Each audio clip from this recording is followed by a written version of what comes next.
My girlfriend said, "It's over, my new man is taking me to Paris." I replied, "Enjoy your flight." She didn't know her new man was my newest intern. I waited until they boarded, texted my intern, "You're fired," canceled his corporate card, and left them both stranded in Paris. My girlfriend of 2 years, Madison, broke up with me last week. She did it at our favorite restaurant, which was a bold choice. It meant I had to sit there, across the table from her, and maintain a neutral expression while she systematically dismantled our life together, all while the waiter kept trying to top up my water glass. She gave me the usual speech. She said she felt like we were on different paths, that she needed more passion and ambition in her life. Then she delivered the finishing blow, the part she was clearly most excited to tell me. She had met someone else, a dynamic, incredible man who was really going places. "He's taking me to Paris for a week, Alex," she said, her eyes glittering with a cruel kind of triumph.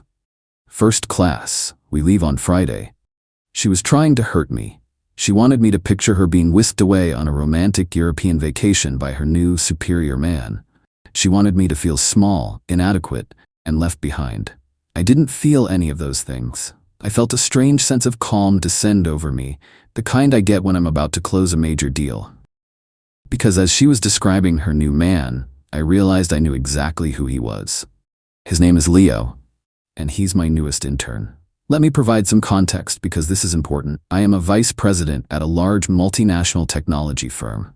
About 3 months ago, our company took on a cohort of elite MBA interns from top-tier business schools. Leo was the star of the group, brilliant, charismatic, and pathologically ambitious. He was assigned directly to my team. I saw his potential, but I also saw his arrogance. He was a gambler, a risk-taker who believed he was too smart to fail. Because of the high-level projects my division handles, I was authorized to grant Leo a corporate American Express card. This is not standard practice for interns, but he was on a fast track. The card was intended for approved expenses related to an upcoming project that involved potential international travel and client meetings in Europe. It had a generous limit, and as his direct manager and the authorizing VP, I had full oversight of his account. I was giving him a lot of rope, a test to see if he could handle the responsibility.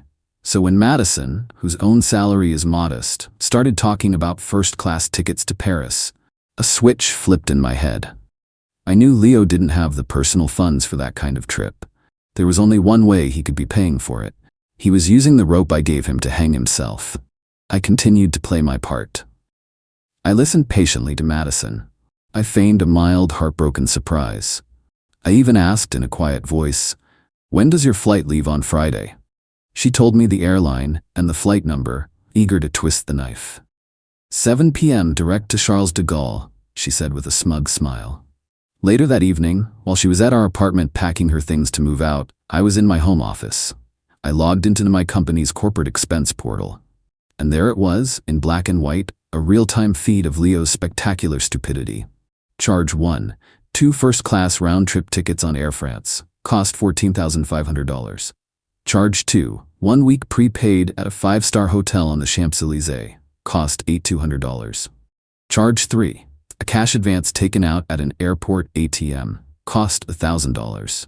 He was using the company card like it was his personal trust fund. It was brazen, reckless, and career-endingly foolish. He was betting everything on the idea that he could either hide these expenses or that I wouldn't notice. He was making a very, very bad bet. When Madison was finally packed and ready to leave my apartment for good, she stood at the door with her suitcases. She gave me one last, pitying look. "Well, Alex," she said, "I'm off to start my new life. My new man is taking me to Paris." I looked her straight in the eye, my expression unreadable. "Enjoy your flight," I said. For the next 2 days I did nothing. I let them go through the motions. I could see the charges for airport lounge access and overpriced sandwiches pop up on the portal. Then, on Friday evening, I opened the flight tracker website. I watched their flight status go from at gate to boarding to taking off. I waited until the little airplane icon showed them safely over the Atlantic Ocean, well past the point of no return. I picked up my phone. I had a text message already drafted and waiting. It was addressed to Leo. I had another number ready to dial. It was time to manage my company's liability, and my own personal affairs with maximum efficiency. Update 1. The moment the flight tracker showed their plane over the ocean, I set my plan into motion. It was a simple two-step process, executed with clinical precision from the comfort of my living room. Step 1 was a text message. I opened the draft I had written to Leo. It was short and utterly unambiguous. I wrote, "Leo, this message is to inform you that your employment with this firm is terminated, effective immediately, for gross misconduct and fraudulent misuse of company property. Your corporate credit card has been canceled. Do not attempt to contact me or anyone else at the company. A formal letter detailing your severance, which is 0, and a demand for repayment will be sent to your home address." I hit send. The message delivered instantly. Of course, he wouldn't see it for another 6 hours, somewhere over the coast of France. Step 2 was a phone call. I dialed the number for our company's dedicated 24/7 corporate card administration service. A sleepy agent answered. I identified myself by name and my executive ID number. "I need to report a card being used for fraudulent purposes and have it canceled immediately," I said. I gave them Leo's card number. As the authorizing vice president for the account, I had the absolute authority to do this. I told the agent that the employee had been terminated and that all recent charges, including the airline tickets and the hotel booking, were to be flagged as fraudulent and subject to chargeback procedures. The agent typed for a moment. "Okay, Mr. Sterling," he said. "The card has been deactivated. All pending charges have been frozen. A fraud investigation will be opened on our end." "Excellent," I said. "Thank you for your efficiency." And that was it. In the space of 5 minutes, I had fired my rogue intern and vaporized his financial lifeline. I imagined the sequence of events that would unfold upon their arrival in Paris. They would be giddy with excitement, full of champagne from their first-class flight. They would take a taxi to their luxurious 5-star hotel. They would walk up to the check-in desk, and the polite concierge would look at their reservation, tap on his keyboard, and then deliver the bad news with a slight frown. "I'm so sorry, sir, but the credit card used to book this room has been declined. The reservation is no longer valid." From there, their dream vacation would spiral into a nightmare. Every plan they had would evaporate. The corporate card in Leo's wallet was now just a useless piece of plastic. His personal bank account, as I knew from his intern's salary, would be woefully inadequate for even one night in a cheap Parisian hotel, let alone 2 last-minute economy tickets back home. They were stranded. Just as I predicted, about 8 hours later, my phone began to vibrate. It was a call from a number I didn't recognize, but the country code was for France. I let it go to voicemail. A minute later, it rang again, ignored. Then came the barrage of texts from Madison. "Alex, what did you do? The hotel won't let us check in. Leo's card keeps getting declined everywhere. He says you canceled it. He just got a text saying he's fired? Is this your idea of a joke? Alex, this isn't funny. We have no money. We are stuck here. You have to fix this. You owe me this." I read the texts, a cold sense of justice washing over me. Owed her? I owed her nothing. After a dozen more frantic messages, I decided to grant her one final reply. I typed a single simple sentence. "This sounds like a personal problem between you and your dynamic, ambitious man. As I said before, enjoy your flight, or in this case, your vacation." I sent the message. Then I blocked her number. I blocked her on every social media platform. I erased her from my digital life as completely as I had just erased her vacation plans. Shortly after, a few of her friends started texting me, clearly fed a panicked, one-sided story. "What you're doing to Madison is cruel," one wrote. "There's been a terrible misunderstanding. You need to help them." I didn't reply. I just blocked their numbers too. This wasn't a misunderstanding. It was a consequence. Madison had hitched her wagon to a man who tried to build a life on theft and arrogance. I simply pointed it out to him and to her in the most direct and undeniable way possible. They were now in a 5-star city with a 0-star budget, left to sort out the mess they had created for themselves. Update 2. The first order of business when I got to the office on Monday was to formalize the situation. I met with our head of HR and my own boss, the executive vice president. I laid out the facts clinically, presenting them with the printout from the corporate expense portal. I showed them the timeline of charges, the first-class tickets, the luxury hotel, all booked for personal use. I terminated Leo's internship for gross misconduct on Friday evening as soon as the fraudulent activity was confirmed, I explained. I also had his corporate card deactivated to prevent further unauthorized spending and to protect the company from additional liability. They were both grim-faced, but fully supportive. My boss clapped me on the shoulder. "Good call, Alex," he said. "You acted decisively to protect the firm's assets.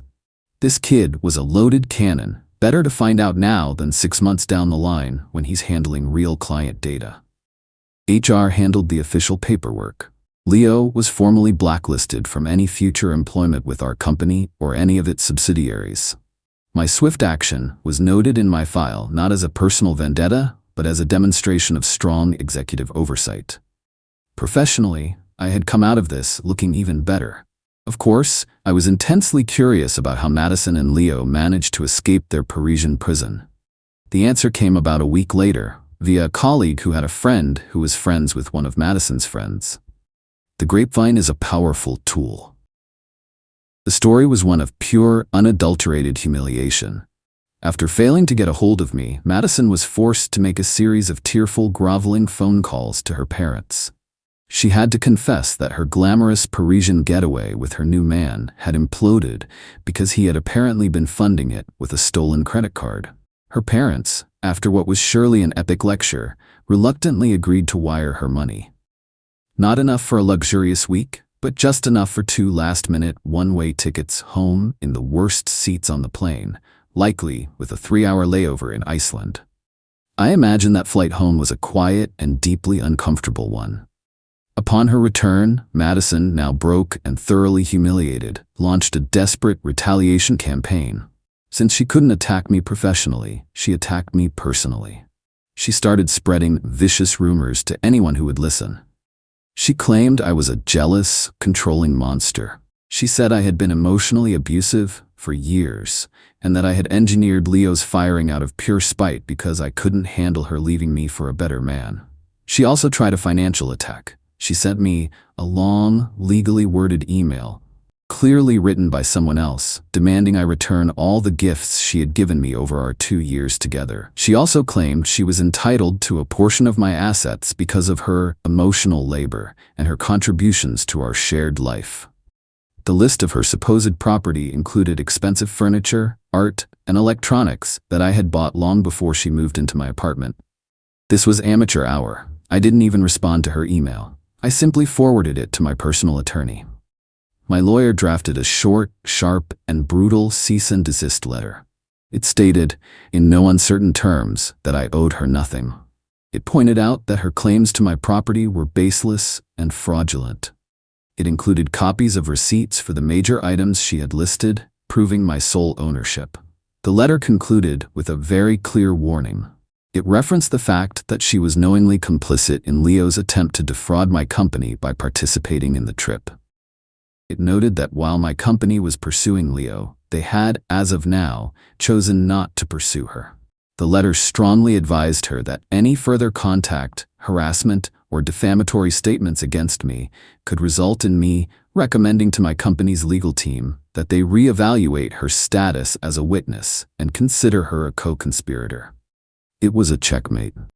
Threatening her would accomplish nothing. But threatening her with the full legal weight of a multi-billion-dollar corporation? That was a threat she had to take seriously. The rumors stopped. The emails stopped. There was only silence. Final update. It has been 4 months since the Paris incident. The waves have settled, and the final consequences of Madison and Leo's little adventure have come fully into focus. Their story did not have a happy ending. First, Leo. His professional life is not just stalled, it's a smoldering crater. My company's legal department, as promised, sent him a formal demand letter for the repayment of every single dollar he fraudulently charged to the corporate card. The total came to just over $24,000. They gave him 30 days to arrange a payment plan before they would escalate to a civil suit. Furthermore, my company's HR department, as is standard practice in cases of ethical violations, sent a formal letter to the dean of his business school. The letter detailed the circumstances of his termination, including the misuse of funds and the breach of contract. An MBA from a top school is built on a foundation of networking and reputation. That foundation is now poisoned. He has been blacklisted in our industry. No reputable firm will hire someone with a record of being fired for cause over financial misconduct. His brilliant career was over before it even began.